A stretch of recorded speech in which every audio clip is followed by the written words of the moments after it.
Olá, seja muito bem-vindo ao HNT TV, o podcast do site Hipernotícias aqui de Cuiabá, Mato Grosso, o centro geodésico da América do Sul e o ponto equidistante entre o Atlântico e o Pacífico. Eu sou o jornalista Kleber Lima e hoje eu tenho a honra de receber aqui no HNT TV o deputado estadual Eduardo Botelho, ex-presidente da Assembleia Legislativa de Mato Grosso, para um bate-papo bem interessante sobre mudança de partido, eleições de 2026, eleição presidencial, eleição de governo, de Senado, a atuação parlamentar, assunto é que não falta, né, Botelho? Grato a você pela presença aqui conosco, seja bem-vindo. Obrigado, Kleber, obrigado aí a todos vocês aí do HNT Notícia ou HNT Podcast? É os dois, né?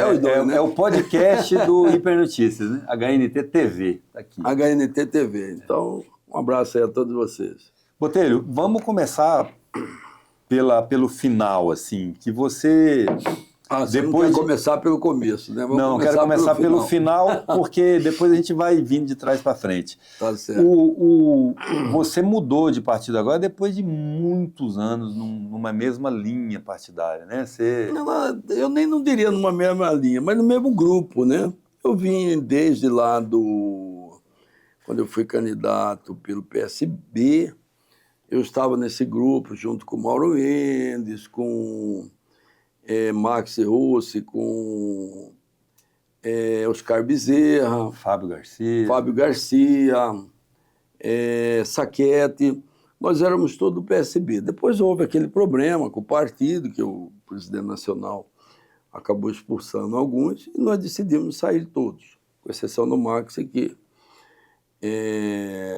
resolveu ficar. Então, desde lá eu estou nesse grupo.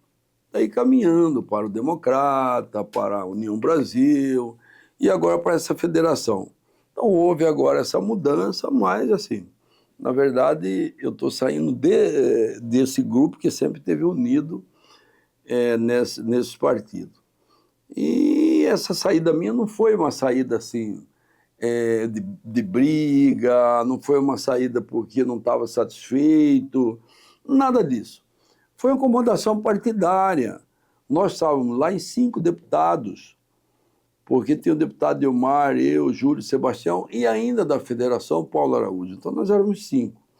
Então, tinha que sair alguns. Nós já tínhamos combinado que iria o Paulo Araújo e o Dilmar para o PRD. E sairia mais um.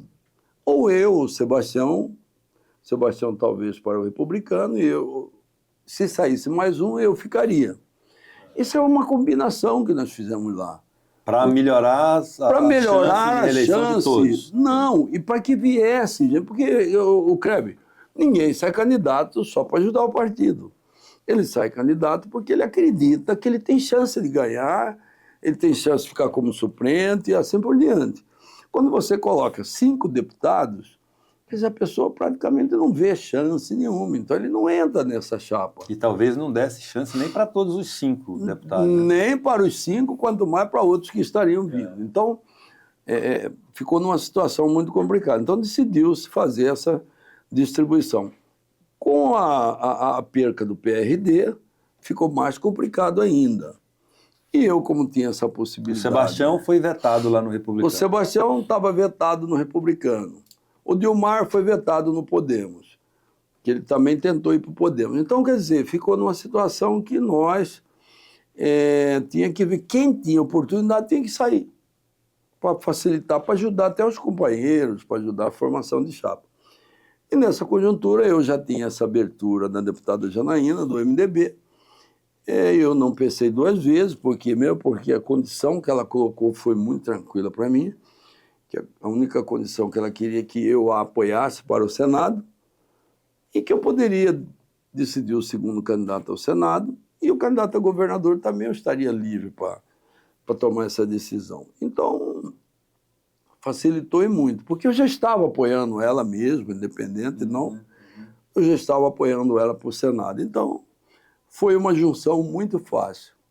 E daí eu acabei indo, filiando, e foi muito bem recebido, estou satisfeito lá, porque nós temos um grupo lá muito coeso, muito firme, muito forte, com possibilidade real de eleger 4 deputados. Hoje lá tem com mandato, tem o senhor e que serão candidatos à reeleição. Tem o senhor, tem o deputado doutor João, Tiago e o Juca. Não, o Juca saiu, né? O Juca saiu, mas aí nós temos o Léo Bortolin, que foi presidente da MM, nós temos a Jéssica, que é a irmã da Janaína, que é candidata a deputado, nós temos Damiane, nós temos Silvano, nós temos Zé Gota, nós temos um time muito grande aí de pré-candidatos que tem chances reais. Temos a Vânia, vice-prefeita de Cuiabá.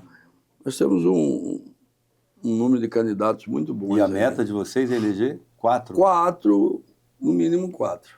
O senhor falou um pouco do grupo, o senhor está falando do grupo que marcou o seu ingresso na disputa. Política. O seu, mas o seu irmão, Luiz Marinho, que antecedeu o senhor, representando a família, já atuava, né, foi vereador por Cuiabá e foi deputado estadual pelo PTB, por partidos mais próximos dos irmãos Campos. Sim, né? Esse sim. é o grupo original do senhor, na verdade. Esse é o grupo original. O Luiz Marinho foi pelo PTB, depois ele foi para o antigo, acho que era PFL, e depois ele não saiu candidato a vereador também, porque ele era para ir para o 5º mandato de vereador, e não foi porque o PFL aqui não montou chapa.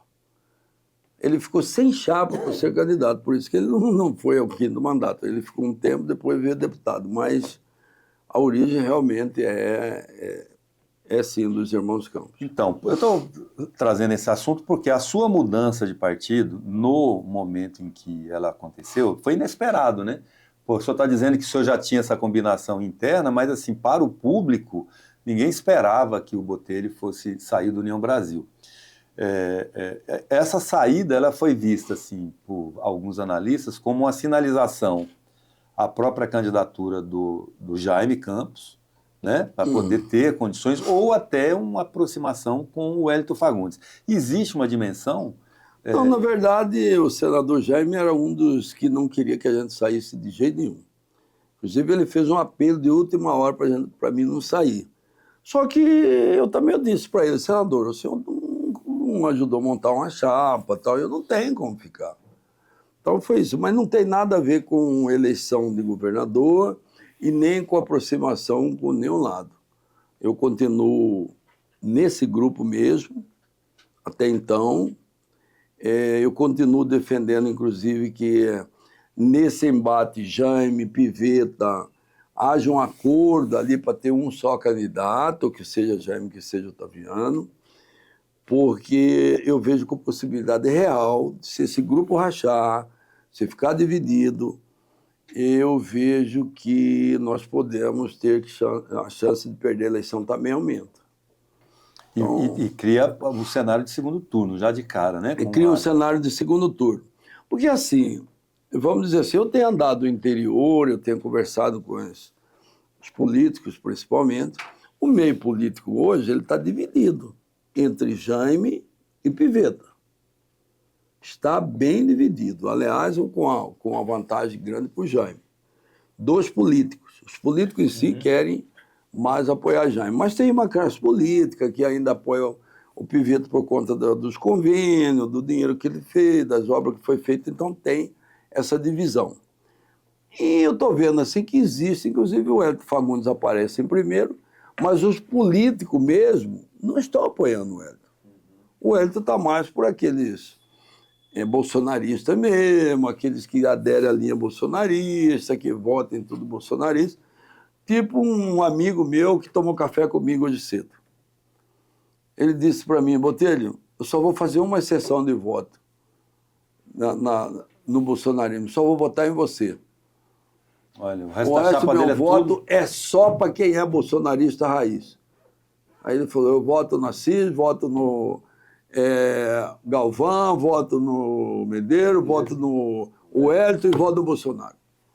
Quer dizer, igual ele tem quantos aí? Tem bastante, então, Mato Grosso, né? Mato Grosso, Pará, Santa Catarina. Então essas são provavelmente as pessoas que estão dando essa diferença para o Wellington, que ele está aí com acho que 22%, 23% talvez ele tenha isso. Pelo que o senhor está acompanhando, o senhor acha que resolve como isso? O Pivetta até deu uma declaração na semana passada dizendo que ele não fechou a porta para o Jaime, que ele topa conversar com o Jaime. O Jaime é que tem um discurso mais radicalizado em relação a isso, porque, de alguma maneira, ele se sente alijado, né, no momento em que, pelo próprio Mauro Mendes, no momento em que foi lançada a pré-candidatura do Otaviano, sem ouvi-lo. Como é que o senhor acha que é possível resolver? Eu acho que é possível com conversa, né? Sempre a política tudo é possível. E o Otaviano tem aberto isso, o Jaime também, eu acho que vai acabar conversando com ele. Então eu vejo que é possível sim haver um acordo lá. Aí você me pergunta como? Eu não sei. Tem que eles conversar e talvez chegar nisso. Eu não tenho a fórmula. Se eu tivesse, eu falaria hoje. A fórmula é essa. Mas o senhor acha que isso passa por uma garantia do Otaviano e do Mauro Mendes de que o Jaime seria o segundo candidato? Eu não sei. Eu acho que eles têm que conversar sobre isso. Eu acho que essa conversa passa para o Otaviano e para o Jaime, porque com o Mauro, eu não sei se teria mais essa conversa, mesmo porque o Jaime, se ele tem alguém que ele é ressentido, é com o Mauro, não é com o Otaviano. É por conta exatamente dessa construção ser feita sem chamá-lo para a mesa. E em algum momento, já com uma sinalização clara de que o segundo candidato a senador seria o Medeiros, né? Então, ou a Janaína, né? Quer dizer, e o Jaime sobrou o quê para ele? Então, isso daí, de certa forma, o Jaime foi alijado. Mas eu não vejo que isso foi feito por Otaviano. Então, eu acho que existe, sim, possibilidade deles conversarem. O senhor vê alguma possibilidade de o senhor, no MDB, ir apoiar o Wellington Fagundes em razão da ligação dele com a deputada Janaína? A princípio, não. A princípio, eu não tenho essa disposição, Kleber. Não vou dizer que a gente não pode apoiar, tal, porque tudo depende do andamento das coisas. Mas, no momento, eu não tenho essa disposição. Minha disposição é ficar dentro desse arco de aliança que está aqui.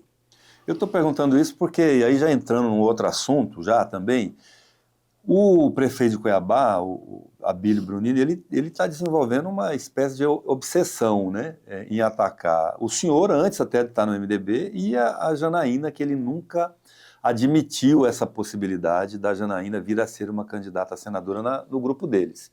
E agora, inclusive, ele postou ontem, hoje, está no ar, agora um vídeo que o senhor deve ter visto, com declarações do senhor, entrevistas antigas, com posicionamentos do senhor e da deputada Janaína criticando o Bolsonaro. E isso é muito claro, que ele está fazendo uma barreira aqui. Falou, esses aqui não dá para vir por essa razão que o senhor acabou de dizer. Porque o Abílio, ele quer ser dono da direita, ele quer escolher quem que vota, quem que não vota. Ele quer ser dono, sabe? Ele quer esse grupinho assim de, não, aqui só entra quem tiver a minha bênção, aqui só entra quem eu quiser. Então esse é o tipo do Abílio. Mas a gente já conhece ele, inclusive com mentira, porque ele fez um corte, aquilo lá não foi nem eu. Não estou dizendo assim, não estou dizendo que eu sou grande fã de Bolsonaro, não, nunca disse isso. Mas também que eu fiz críticas a ele, não é verdade. Aquilo ali foi um corte que ele fez de um podcast, onde eu estava contando o que aconteceu em 2017, que eu disse para o Bolsonaro. Não foi para ninguém, eu disse para o Bolsonaro quando ele veio aqui. E aí ele pegou esse corte e faz, como a covardia dele, a característica dele sempre foi essa. Sempre foi essa de covarde, de mentiroso. Esse é o político Abílio que está aí. Aliás, eu falo assim, que o Abílio, ele não se preocupou com Cuiabá até hoje, Cuiabá está esquecido aí, está fazendo uma administração pífia, vergonhosa, não evoluiu nada. Nós esperávamos fazer uma Cuiabá gigante, uma Cuiabá grande, como ela realmente merece. Ele está colocando Cuiabá lá para baixo. Então, mas, infelizmente, eu falava isso sempre, a gente pensa bem na hora de votar. São 4 anos. Vocês vão ter que aguentar. E agora Cuiabá está tendo que aguentar essa imbecilidade que está aí. Um prefeito deslocado que vive na rede social, não se preocupa com a cidade nem com os problemas da cidade. Você acha que piorou Cuiabá? Claro que piorou, não evoluiu nada. O que evoluiu aqui? Nada. Piorou e muito a situação. Ele está fazendo a mesmice, ele aumentou os impostos, ele está fazendo negociação, criando cargo para dar para o vereador, que ele falava. Ele falava que queria uma Câmara atuante, agora ele vive brigando lá para ele manipular a Câmara. Ele execra vereadores que faz crítica em relação a ele. Agora está em crise com o líder, né? Então esse com a vice, né? Esse é o Abílio. E essa obsessão que ele tem pelo senhor em particular, o que o senhor acha que é isso, assim? Eu acho que tem muita gente que tem obsessão pela gente, né? Eu não sei, eu acho que ele tem alguma obsessão por mim, não sei, talvez a beleza minha que ele não tem, sei lá, alguma coisa assim. Dá uma dica para ele, assim, Abílio. A mulher dele é uma das candidatas e assim como no MDB também tem a Jéssica Riva, que é candidata lançada pela família, né? Só acredita que nós vamos ter essa possibilidade de eleger como uma das mais votadas, tanto a Samanta, usando a influência do Abílio, como a Jéssica no MDB, usando a influência da Janaína? Eu acho que também tem a mulher do Cláudio, né? Lá A mulher do Cláudio lá e a filha do Fávaro, né? E a filha do Fávaro. Então são, eu diria assim, são 5 mulheres, né? Que tem sim potencial para chegar lá na Assembleia. Eu vejo que tem potencial e eu acho que vai sim, algumas, não sei se as 5 vão eleger, mas tenho certeza que pelo menos umas 3 delas devem eleger. Entre as 5, o senhor está mencionando a dona Virgínia? Não, eu estou colocando aqui a mulher do Cláudio, A Alessandra, a mulher do Abílio, a Jéssica, a Samanta. E também estou colocando aqui de mulheres, né? A filha do Fávaro. A filha do Fávaro e Rafaela. A Rafaela e também a Vânia, que está no Vânia, que está no MDB. E a dona Virgínia, você acredita que ela é candidata em primeiro lugar e segundo que ela vai estourar de votos, como alguns falam? Olha, eu acho que se ela sair candidata federal, ela vai ter uma votação muito... Tem chance de ter uma votação grande. Se ela sair estadual, que ela pode também sair, eu acho que ela pode ter uma votação boa, mas não acredito que estoura de voto. Por que eu estou falando isso? Porque o voto para estadual, ele é um voto mais, com raras exceções, que são aqueles votos de direita, de esquerda, tipo assim, os que votam no Catânio, que votam no Lúdio, os que votam no Ulisses, porque ele fica fazendo aqueles vídeos aí. Com essas raras exceções, o voto do deputado estadual, ele é voto muito nominal. Voto daquelas pessoas que conhecem, que tem alguma relação, que você tem alguma coisa assim com ele, a ver com ele, com a liderança. Então, eu acho que ela teria sim uma votação, talvez até para eleger, mas não acredito que explodiria de voto para estadual. Alguns falam o seguinte, a Virgínia candidata, eu estou perguntando isso porque o senhor fala que ainda está nesse grupo, né? Claro. A Virgínia candidata federal, ela pode comprometer bastante a possibilidade de reeleição do Fabinho, porque eles teriam basicamente o mesmo eleitor. Não acredito. E a mesma coisa tem se falado agora do seu novo partido, que o lançamento da Jéssica pode comprometer a eleição do Léo Bortolin. Como é que o senhor vê essas duas? Não, eu não vejo assim que a Virgínia tenha relação com o voto do Fábio. O voto do Fábio é um voto diferente. Fábio usou a Casa Civil lá muito bem, por sinal, para ele. Todos esses convênios que fez, ele colocou o nome dele, ele levou recurso, ele usou muita estrutura aí da Secretaria de Esportes e Cultura, junto com o Beto, para fazer esses eventos aí, tanto que eles criaram uma rede muito forte. Então o Fabinho está muito consolidado em cima disso.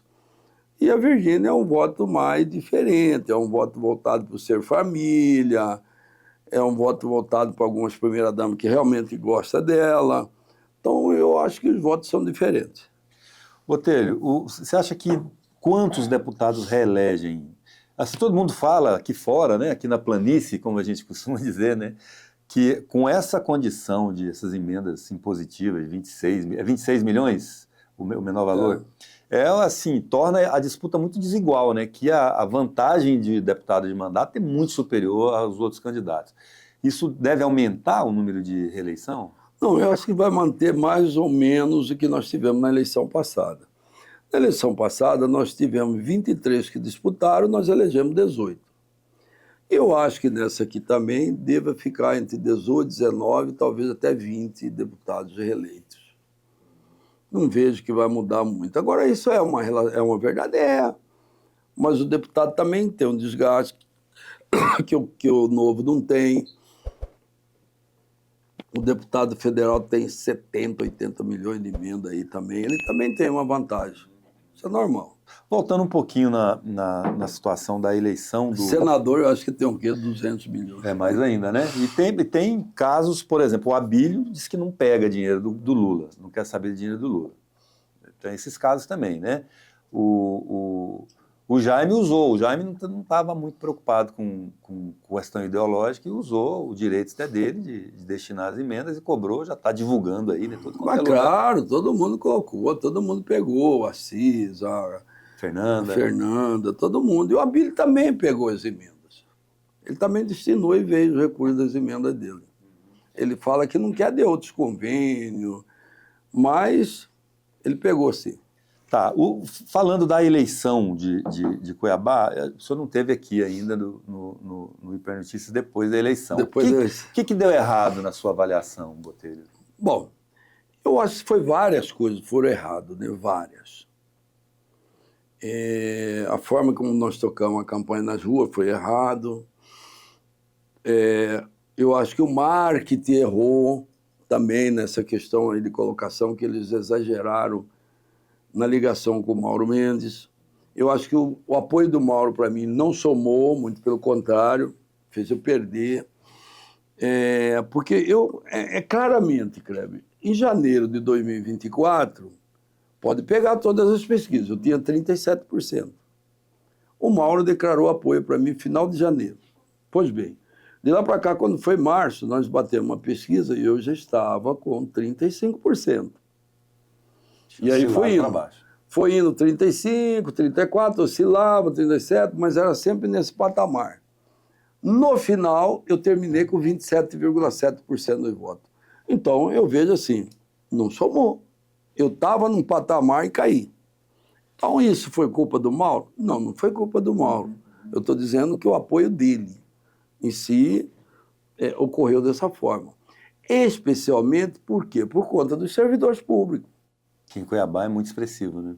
Cuiabá é muito expressivo e eu percebi, quando ele declarou apoio para mim, que eu comecei a ver que os servidores começaram a se afastar de mim.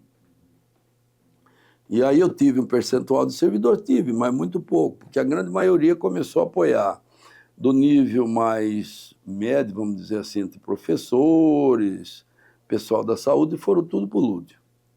E um outro pessoal foi para o lado do Abílio. Delegado, policial, não sei o quê, foram para o lado do Abílio. Isso foi claramente, deu para ver, você acompanhava pela reunião que você ia, quando você contato que você tinha, dava para ver que eles estavam migrando isso. Mas mesmo assim eu achava que com a estrutura, com a força que nós estávamos, ainda chegaríamos no segundo turno. Infelizmente, não chegamos para uma diferença muito pequena e fazer o quê? Foi erros e erros que teve. Como é que o senhor espera? Como é que o senhor está? Espera não, como é que o senhor está reposicionando seu mandato, a sua carreira política? Uma vez assim, o senhor foi candidato a deputado à reeleição da vez passada, como presidente da Assembleia, num momento bom, já pré-candidato a prefeito de Cuiabá. Quer dizer, hoje o senhor não está na mesa e o senhor perdeu a eleição de prefeito. Como é que o senhor está se reposicionando para reconquistar o mandato e o que o senhor almeja daqui para frente? Não, primeiro eu tive que fazer um trabalho, porque eu estava tão confiante na minha eleição, que eu, inclusive, cheguei a liberar o pessoal do Intendão de Cuiabá, porque eu estava trabalhando aqui, mas eu liberei eles para apoiar, buscar ajuda com outros candidatos. Então, o grande desafio meu foi buscar essas pessoas de volta ou novas lideranças para recompor essas lideranças que me apoiavam. Então, isso foi o grande trabalho que nós tivemos durante o ano passado. Nós já recompomos isso, já estamos bem posicionados em 52 municípios. Então, mas foi a maior dificuldade. Cuiabá nós tivemos dificuldade? Não, porque nós fomos candidatos, estamos bem posicionados. A tendência é ter um Rical. A tendência é ter o Rical. Várzea Grande nós sempre tivemos bem, então nós não temos grande problema. O maior trabalho foi esse de recompor, que nós já fizemos isso. Graças a Deus já estamos com fechado. O senhor acha que passa a votação que o senhor teve antes? Ou não? O senhor teve 51.998, 52 mil. 52 mil. O senhor acha que repete, aumenta? Não. Eu acho que não. Eu estou trabalhando para 45 mil votos. 45, 50. É isso que eu vou trabalhar. E a maioria em Cuiabá. Cuiabá e Várzea Grande. Olha, todas as campanhas minhas, todas, as 3 eleições que eu participei, a grande votação minha foi em Cuiabá e Várzea Grande. Então, eu continuo com essa disposição de que a grande votação minha vai ser Cuiabá e Várzea Grande. E o senhor vai encarar como? Pretende enfrentar o Abílio de novo na reeleição? Não, eu não quero mais, eu não tenho mais pretensão de disputar nem um cargo majoritário. Não? Não, nem de prefeito, nem de governador. Nem Livramento? Nem de senador, nem Livramento, nem nada. É sua terra, né? Estou falando Não, isso, sim, terra claro. Eu não tenho mais essa pretensão, cara. Eu entreguei tudo de mim, joguei tudo. Não ganhei paciência, não vejo mais com essa disposição. Uma por conta da idade, né? Que eu já estou com 67 anos, próximo mandato meu já vou terminar com 72, então eu não estou com não vejo essa possibilidade mais de eu entrar numa guerra dessa. Botelho, o seu mandato, pelo que a gente acompanhava, ele era muito varejo, assim, né? Só falava um pouco de agricultura familiar, fazia um pouco de distribuição de emenda, mas assim, ele não tinha uma marca principal. Assim. O senhor está trabalhando isso? Assim, como é que o senhor está orientando o seu mandato agora? Eu sempre tive, Creve. Desde que eu entrei na Assembleia em 2015, eu foquei a minha política em cima da agricultura familiar, em cima da regularização fundiária. Esse foi o grande foco nosso e ainda continuamos trabalhando em cima disso, fortemente. Então, eu acho que é o problema nosso, especialmente da Baixada Cuiabana, é o grande gargalo que nós temos na nossa economia. Então, eu continuo focado nessa disposição de mudar essa realidade, de criar uma nova matriz econômica que seja agricultor familiar, que hoje ainda está capenga, que hoje está praticamente morta. Está sobrevivendo hoje com doações, doação de equipamento, doação de máquina, de calcário, doação de mudas, alguma coisa assim, eles estão sobrevivendo, mas não é isso que nós queremos mudar essa realidade. Como é que muda? Muda criando estrutura para eles, onde eles possam ter, primeiro, trabalhar o cooperativismo pequeno, não sobrevive se não forem cooperativas. Então, mudar essa cabeça dos agricultores, dos pequenos agricultores, que eles têm que trabalhar em cooperativismo. E daí, através da assistência técnica, identificar qual a vocação de cada local, o que é que tem ali de possibilidade de produção, se é banana, se é arroz, se é mandioca, se é produção de farinha, enfim, criar essa estrutura e daí trabalhar esse cooperativismo para que eles possam ter escala de produção. Por que acontece hoje com o pequeno? O maior problema do pequeno são os atravessadores. Porque ele não tem escala de produção, então quando ele vai vender, ele tem que vender muito barato, porque para mim ir lá buscar só isso eu pago só tanto. E o cara acaba entregando praticamente de graça. Então é dessa forma, é isso que nós temos que mudar. Para mudar isso, nós precisamos ter uma Empire forte que trabalhe essa visão mesmo de mudança com assistência. O governo conseguiu agora, nós temos 100 milhões de dólares para a agricultura familiar. Então, a hora é agora de começar a fazer essa mudança. E, nesse aspecto, eu acho que o Mauro Mendes pensa diferente de mim e o Otaviano Pivetta também. Porque o Otaviano pensa em passar para as prefeituras essa assistência. Isso não vira, não vai. Cada prefeitura ele faz só o varejinho ali e pronto. Isso tem que ser política de Estado. De arranjo produtivo local. De arranjo produtivo de toda a região. Não é a prefeitura ir lá, cada um fazer do jeito que quer. Então, nesse aspecto, eu acho que nós temos muito a contribuir, são lutas que nós vamos ter, mas o Estado tem condições, sim, de fazer essa mudança. O senhor brincamos agora há pouco, só é de Livramento, né? Sua família Papa de Livramento, Banana. Papa Banana, conhece bem a realidade aqui da Baixada Cuiabana. Agora não pode mais falar Baixada, é Vale do Rio Cuiabá, né? Vale do Rio Cuiabá, Mas Baixada Cuiabana, é a mesma coisa. também conhecida como Baixada Cuiabana, né? É. O que o senhor acha que é a vocação daqui? Porque pesca agora, como é que o senhor vê também? Mas eu falo assim, a vocação daqui é agricultura familiar, como já foi antigamente. Aqui produzia banana, meu pai vendia banana daqui, era um pequeno sitiante, o cara ia lá carregar caminhão para levar para São Paulo. Agora nós não temos banana aqui, Creve. A banana nossa vem de Rondônia, vem de Minas, mas não é produzida aqui. Porque nós não temos. Hortifruti e granjeiro, pouca coisa que é produzida aqui, tudo vem de fora. Então nós temos que mudar isso, nós temos é que exportar, trabalhar aqui para nós fazer um grande centro aqui, inclusive de exportação. Porque nós temos as pequenas propriedades, nós temos a terra, nós temos a mão de obra, nós temos água, nós temos todos os ingredientes que precisam. Já tem escoamento, né? Porque já tem a tudo. ferrovia chegando aí. Né? Nós vamos ter aqui toda essa possibilidade. Então, é isso que nós temos que mudar. Não dá para você ir no Livramento, sendo que 70% das famílias da zona rural lá vivem do Bolsa Família. Agora, por que ele vive? Porque ele não tem condições. Se ele viver só da produção dele, ele passa fome. E do outro lado, a pressão do garimpo também ali. Né? Tudo. Então, nós temos que mudar isso, criar isso. E aí é que eu tenho essa briga tive com o Mauro, e com certeza que vou ter muito com o Otaviano Pivetta, porque ele não tem essa visão também. Eu lembro quando o Dante criou a Feira Internacional do Pantanal, que se falava naquela época, eu estava começando a minha carreira de jornalista também, acho que eu trabalhei inclusive na Secom, trabalhei na Secom, junto com aquela moça ali que está te assessorando hoje, a Gabriela, e já se falava naquela época de que a banana chip aqui da Baixada Cuiabana ia vender mais do que a batata frita, só que não aconteceu, né? Não aconteceu. Não aconteceu porque houve pouco investimento nisso. A banana começou a faltar, a banana inclusive vem de fora.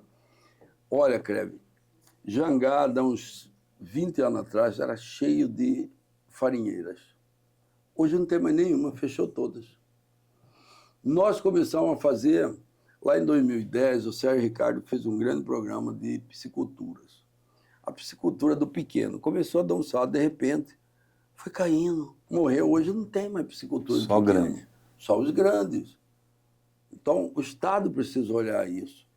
E é essa a nossa briga. É isso que nós estávamos ontem, inclusive, numa reunião com o pessoal do Banco Mundial, dizendo para eles que a oportunidade é agora de criar uma situação para a piscicultura dos pequenos. Porque o Estado vai virando só os grandes. Por que para o grande é fácil ele manter uma piscicultura? Porque ele faz a ração, ele mesmo faz a ração lá, com o subproduto que ele tem da soja, do milho, fica baratinho para ele, o preço desse tamanho. Aí ele se torna grande produtor de peixe. Aí eles têm eles têm um abatedouro, eles têm tudo. Para eles é fácil. Por que eles são hoje o maior produtor a Bom Futuro, por exemplo, é um dos maiores produtores de carne? Ele tem Porque ele tem, tudo para ele é barato, né? É fácil. Agora, vá você montar aqui na sua propriedade, um confinamento. Fica inviável para você, porque você tem que pagar imposto do que você compra, você tem que trazer, Então, fica inviável. Está virando um grande oligopólio. O Estado vai virar isso, se não tomar providência. Eu tenho falado isso constantemente sobre isso, que nós vamos voltar aqui a ter os senhores feudais aqui, se não prestar atenção nisso, porque eles estão só aumentando produção, só aumentando a área e comprando. Bom Futuro comprou não sei o que, esse comprou mais não sei o que, esse comprou não sei o que. Claro, só eles que podem, só eles que têm dinheiro, cara. E aí o seguinte, na política isso está se refletindo também, né? Porque eles estão dominando a cena política, né? Tem um deles hoje governador, um deles candidato a... Quando vieram essa junção da política com o poder econômico, de Brás Maggi para cá, eles não deixaram mais. E eu nem acredito que ainda vão deixar isso. Porque viram que eles que dominam. Eles que têm o monopólio, eles que têm o dinheiro, eles que fazem a campanha, eles que põem tudo, eles que... E uma hora isso tem que mudar. O deputado, falar de novo aqui de política, já estamos caminhando para concluir a entrevista. Quem que é? O senhor falou até agora só do seu candidato a senador, que é a Janaína. Vamos lá, vamos montar a chapa do Botelho aqui. E o outro o senador? Não, o outro senador, eu vou apoiar o Mauro Mendes. Então, Janaína e Mauro Mendes. Eu tenho uma relação com o Mauro desde faculdade. Nós temos uma... eu não tenho motivo nenhum para não deixar de apoiar o Mauro, por exemplo, para ir apoiar um Medeiros, para ir apoiar um Galvão. Não tem nem sentido isso. Uhum. Então, eu, nesse aspecto, eu vou apoiar a Janaína e o Mauro Mendes. Tá, o senhor já disse que trabalha e espera que haja um acordo, um consenso, Otaviano Pivetta e Jaime Campos. Mas e se não tiver? Qual que é a escolha do Botelho? Não, depende. Se o Jaime Campos for candidato, eu já disse isso várias vezes, Credo. Eu não tenho como não apoiar o Jaime. Questão de gratidão, que as pessoas, a gente tem que entender isso. O Jaime foi o cara que abriu as portas para mim. Quando ele foi governador, eu tive um cargo de direção na antiga SEMAT, foi ele que abriu. Então, eu não tenho como. Eu vou caminhar com o Jaime por todas essas questões. Agora, eu ainda prego porque eu acho que essa divisão vai ser ruim para o grupo, porque a chance de perder passa a ser grande. Nós vamos ter uma campanha polarizada, e isso vai refletir aqui dentro do Estado, isso vai chegar aqui, nós vamos ter a direita e a esquerda muito forte, e nós vamos dividir esse centro-direita, que eu diria que é todos nós aqui. Eu não vejo isso como inteligente e positivo para ganhar uma eleição. Porque com essas 4 candidaturas só fica a Natasha na centro-esquerda, né? E o Hélio na direita, na extrema-direita. Então, mas assim, a direita raiz de Mato Grosso é o Jaime, não é o Wellington. Porque a direita mesmo, raiz de Mato Grosso, é o Jaime. Eles que nasceram na direita, eles que vieram com o governo militar, eles que sempre... a vida toda, né? Sempre teve, né? Então, mas você vai dividir esse grupo. Então, eu não vejo isso como bom para uma eleição que não tem nenhum grande favorito. Você tem feito pesquisa, eu sei que você faz, eu sei que você é também um analista, você vê que não tem nenhum candidato que criou empolgação popular até agora. Disparou. Ninguém. Verdade. Estão indo assim meio forçadinho aqui e tal, mas aquele candidato que explodiu, não tem. É uma eleição, para contextualizar, assim, de terceira idade, né? Então não é uma eleição assim, de empolgação. Você pega a mais jovem, a Natasha, que está já chegando nos 60, o Hélito já passou, que ele tá falando na internet que ele tem 50 anos de casado, né? Então... Ele deve ter uns 70 de idade. Então, já é bem idoso. O Otaviano também já é um homem idoso. Então... Não, peraí, o Otaviano é novo. Ele é muito novo, porque ele tem a mesma idade minha. 67 anos. Você vê a diferença que faz o cabelo, né, Botelho? A diferença que... Não, ele é muito novo, ele tem a mesma idade minha. Pois é, mas 67 também, se quiser, já tem adesivo para estacionar na vaga de idoso, né? Claro. Então não é uma eleição de gente que entusiasma, né?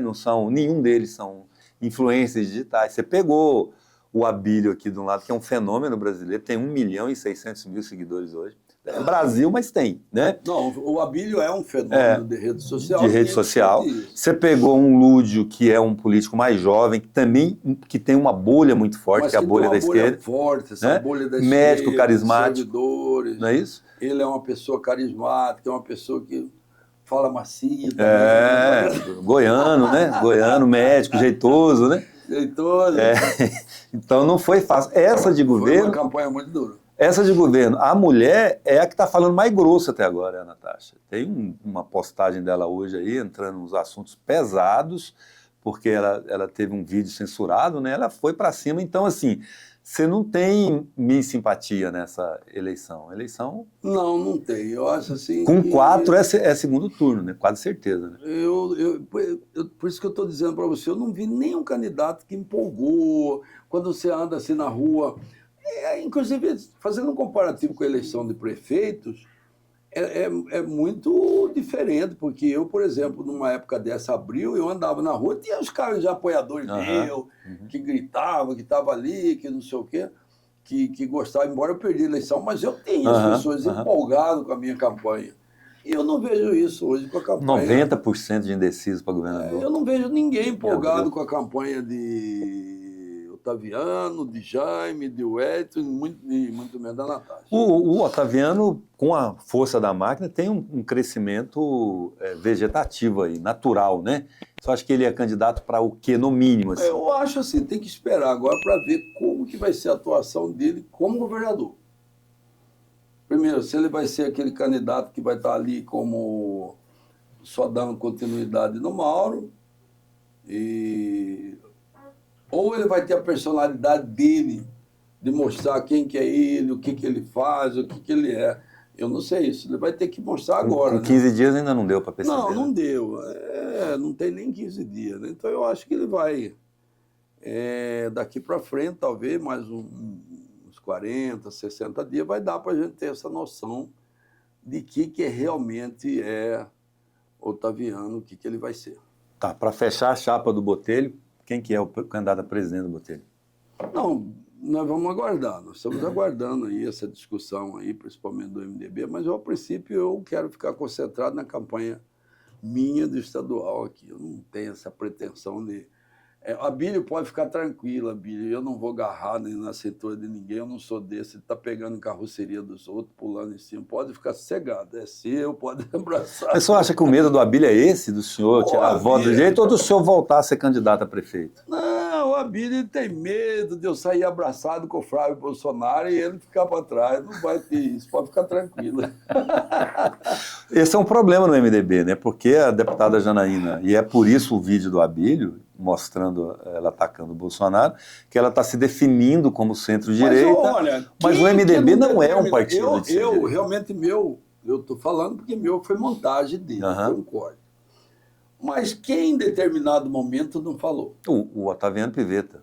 Ele falou algo parecido, né? E ele não falou dele, ele fala só de Janaína. Por quê? Porque ele é um cara que ele quer ser dono de quem que vai lá. Quem que vai estar lá. Então ele fala, Otaviano pode vir, Janaína não. Botelho não. Botelho não entra nesse carro aqui não, gente. Aqui é só eu que mando. Quem que é de... Essa é a característica dele. Então ele é essa pessoa que a gente já sabe que nem... Eu, por exemplo, quando as pessoas mostram vídeo dele para mim, eu nem dou importância nenhuma. Eu sei o deslocado que ele é. Tá bom. Conversei aqui com o deputado estadual Eduardo Botelho, ex-presidente da Assembleia Legislativa, candidato à reeleição, que falou tudo. Ficou alguma coisa, Botelho? Não. Que você queira falar do seu mandato? Agora eu estou falando, a gente não fala mal de ninguém, não fala nada, tá tudo de boa, tá bom demais. Tá bom, boa sorte para o senhor e que o senhor consiga se reeleger e construir essa união aí que o senhor está desejando. É isso aí, obrigado, Kleber, um abraço aí a todos vocês, Deus abençoe a todos. Até a próxima.